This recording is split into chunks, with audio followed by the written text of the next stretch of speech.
he shall cause the woman to drink the water. This water that was taken from the holy kior, the laver, and a little bit of the earth of the Beit HaMikdash was mixed with it, and the scroll with the verses of Torah and God's name was dissolved in it. She now drinks it, and through this water she will be tested.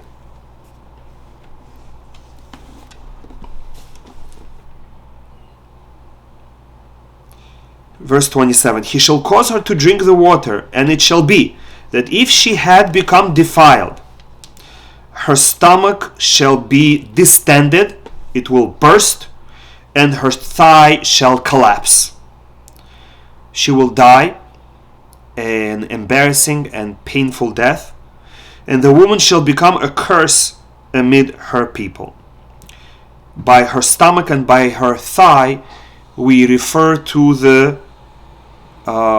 female organs that were involved in this transgression. However, verse 28, if the woman had not become defiled and she is pure, then she shall be proven innocent, and she shall bear seed. She will have a healthy and beautiful baby as a reward for her going through this embarrassment. And her husband will remain silent. He will not suspect her anymore.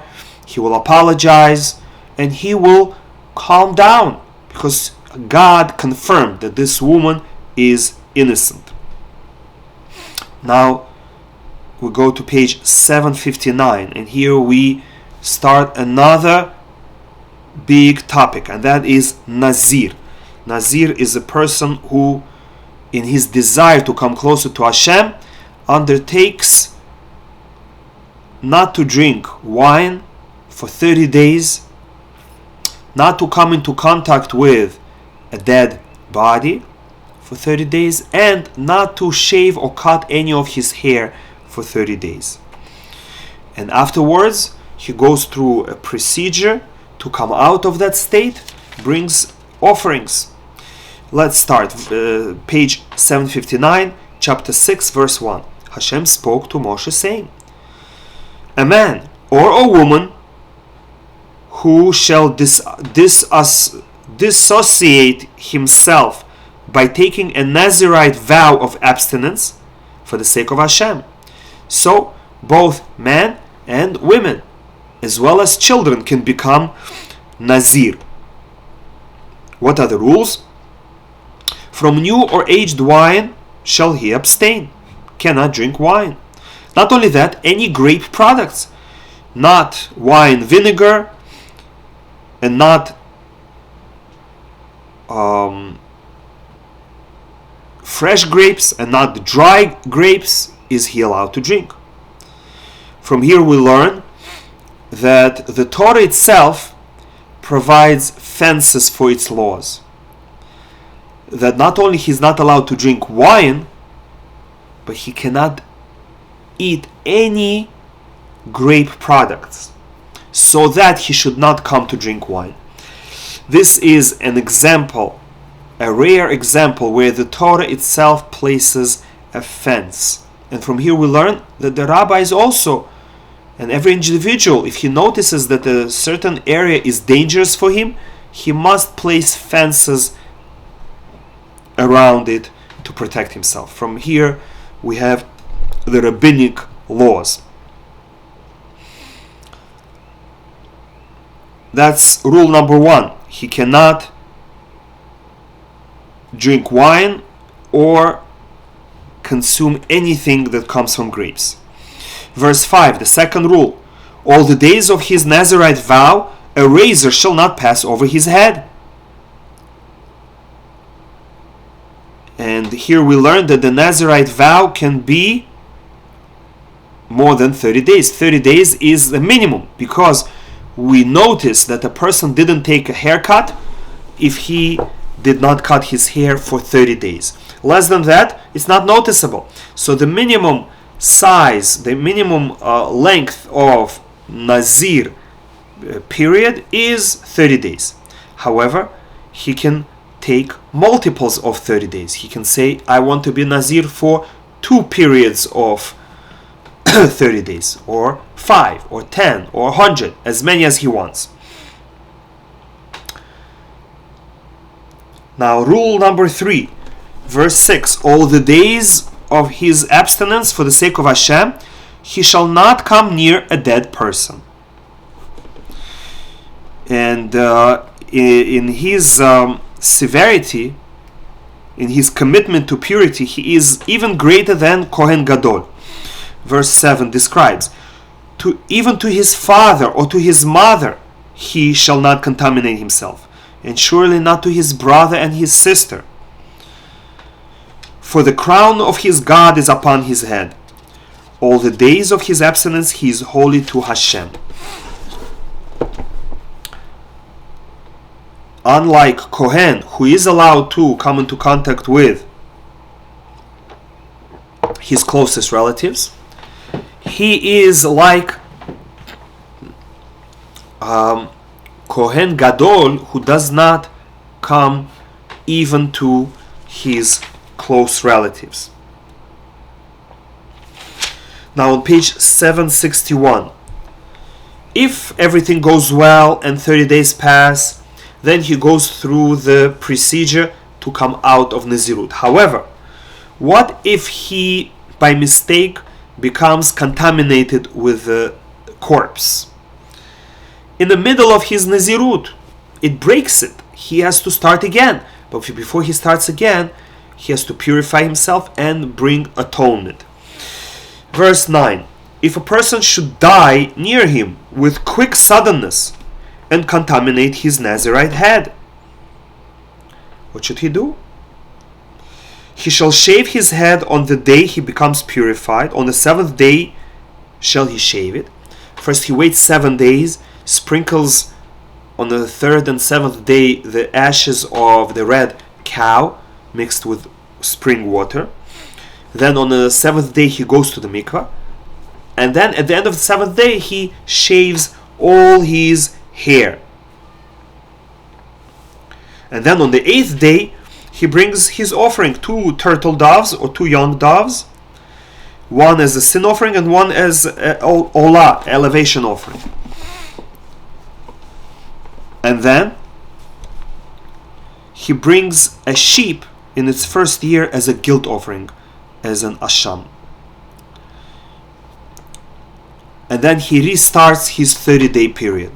Now verse 13 tells us what does he do when his term of 30 days is completed successfully. This shall be the law of the Nazirite on the day his abstinence is completed.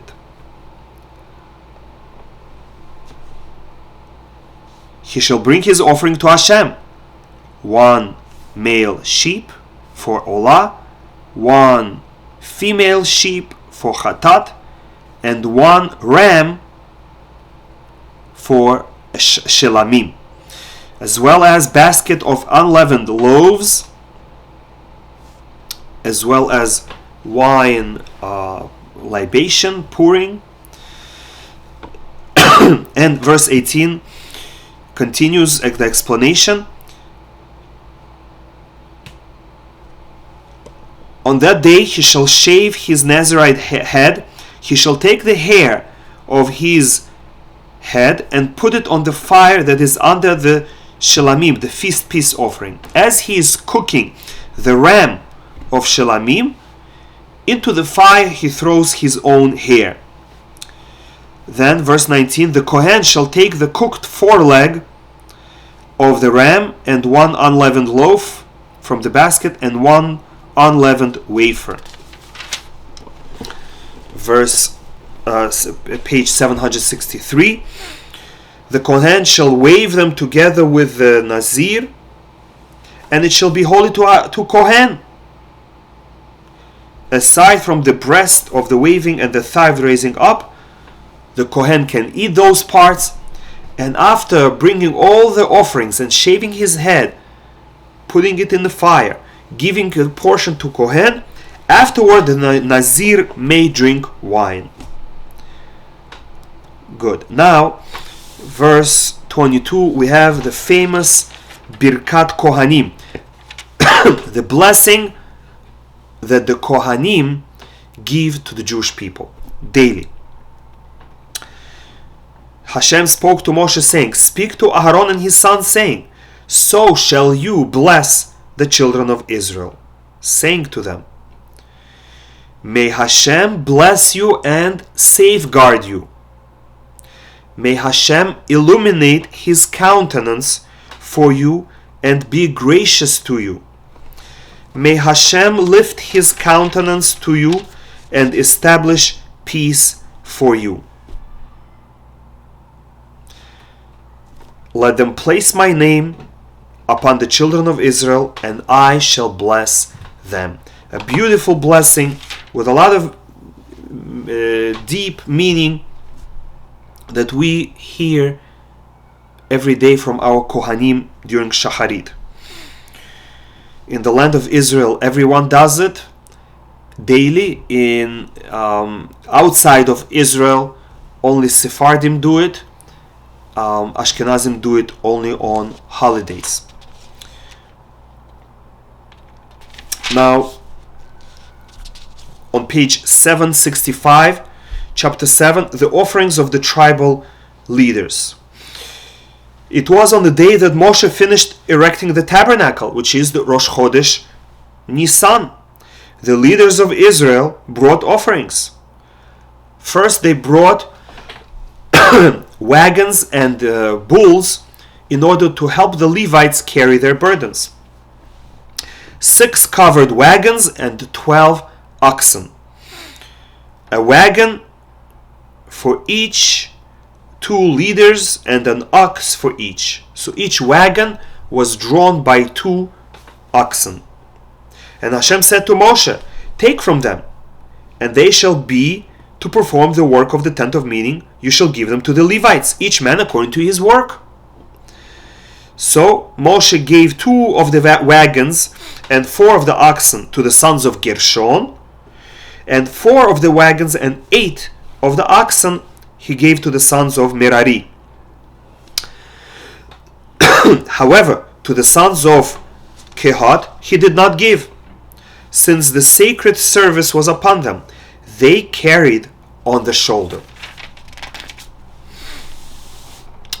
Now, page 767. And here we learn about the second offering that the leaders brought, their personal offering. Verse 11.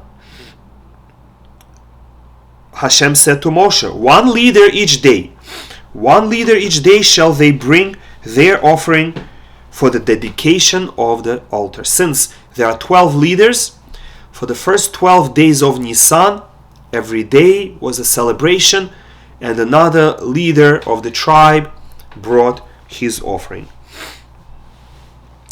The offering consisted of 21 different animals, 3 utensils, a silver bowl, a silver basin, and a gold ladle,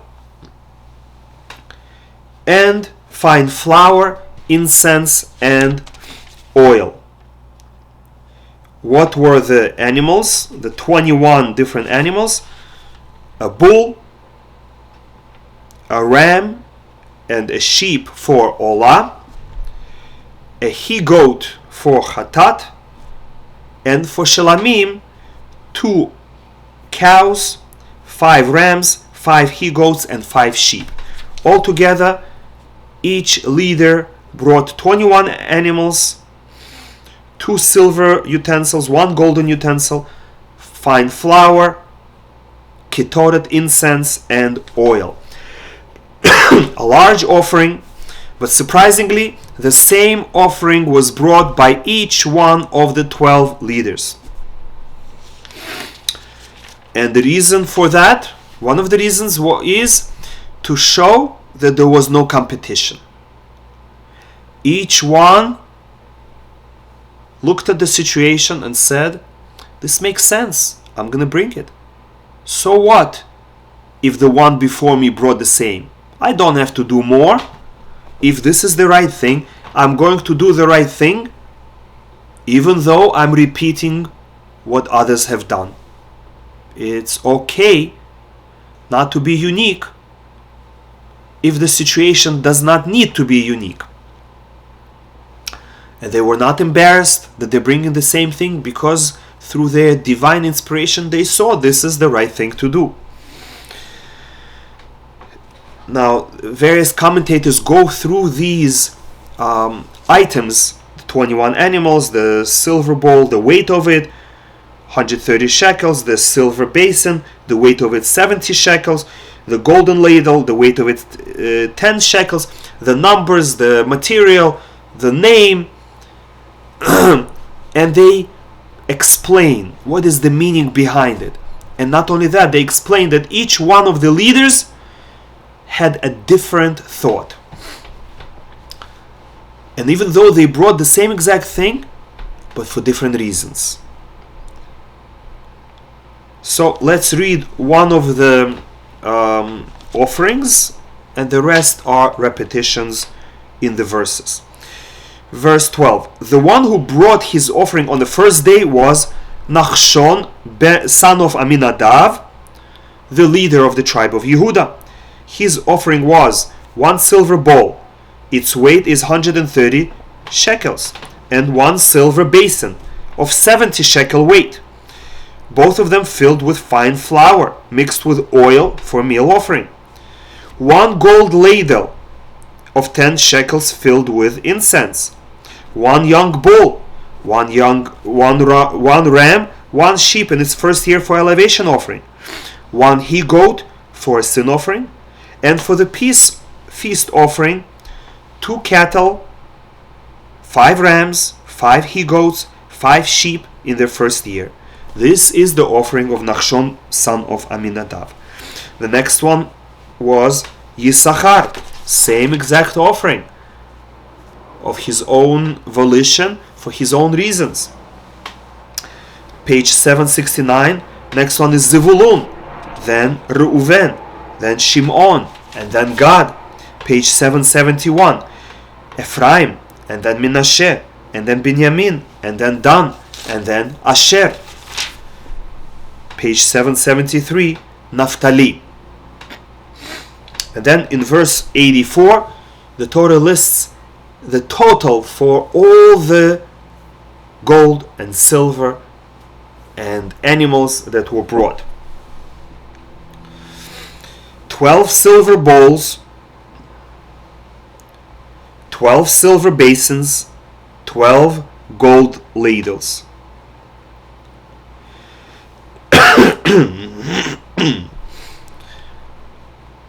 All the verse 87.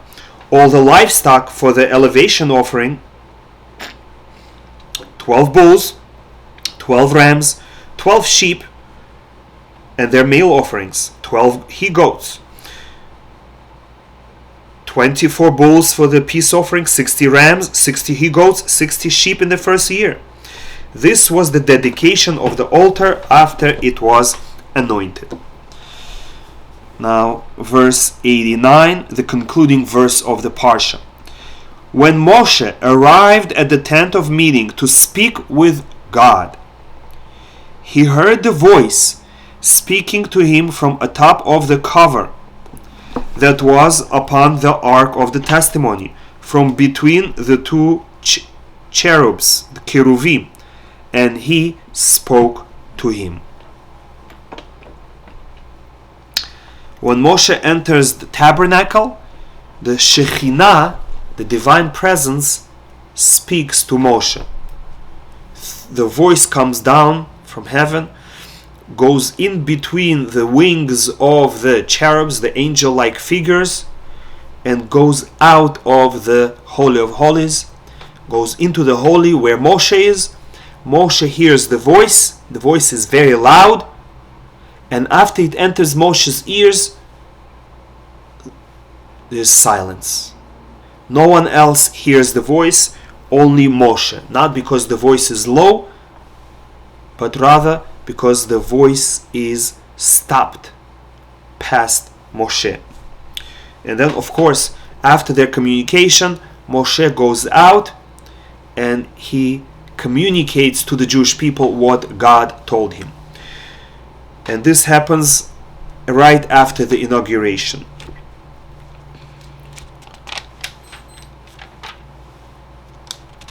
this concludes Parshat Nasso. Everyone should have a wonderful night and Shabbat Shalom Umevorach.